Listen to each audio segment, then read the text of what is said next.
وأقامه يوم القيامة للمذنبين المتلبسين الخطائين الهالكين شفيعا. فصلى الله تعالى وسلم وبارك عليه وعلى كل من هو محبوب ومرضي لديه، صلاة تبقى وتدوم بدوام الملك الحي القيوم.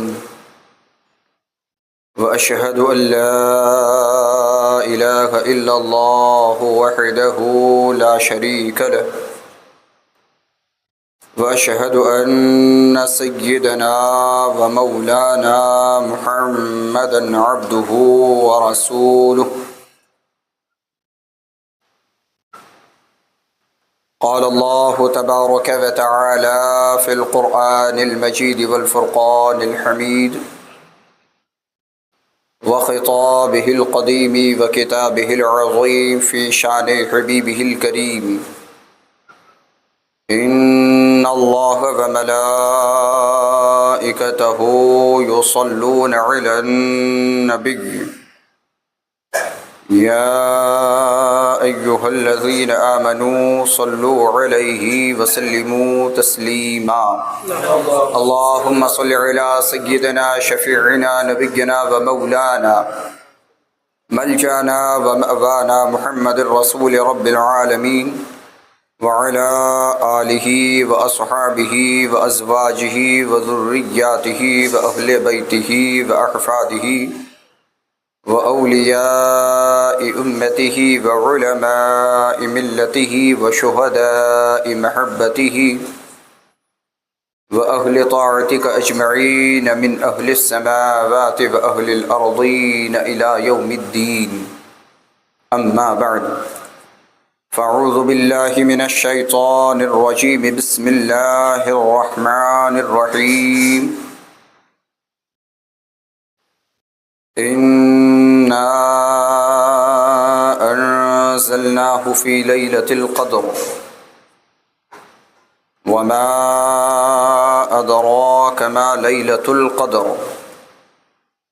ليلة القدر خير من 1000 شهر. صدق الله المولانا العظيم، وصدق رسوله النبي الأمين المكين المتين المعين الكريم، ونحن على ذلك لمن الشاهدين والشاكرين والذاكرين والصابرين، والحمد لله رب العالمين. محترم حضرات،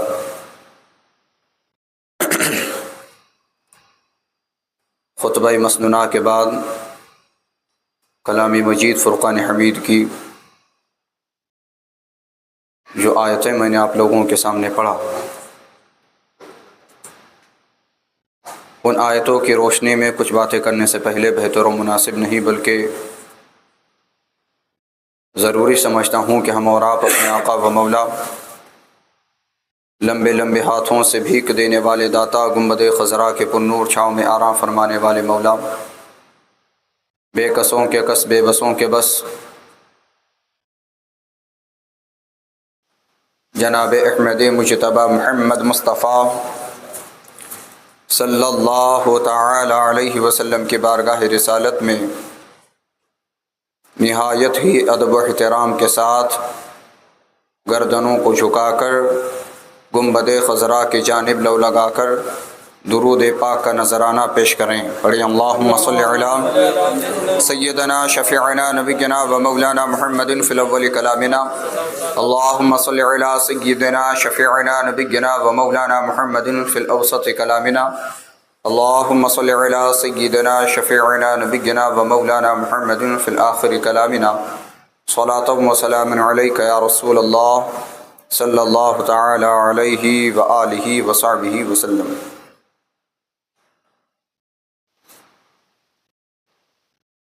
اللہ سبحانہ و تعالی کا فضل و احسان ہے کہ اللہ تعالی نے ہمیں رمضان المبارک عطا فرمایا، اور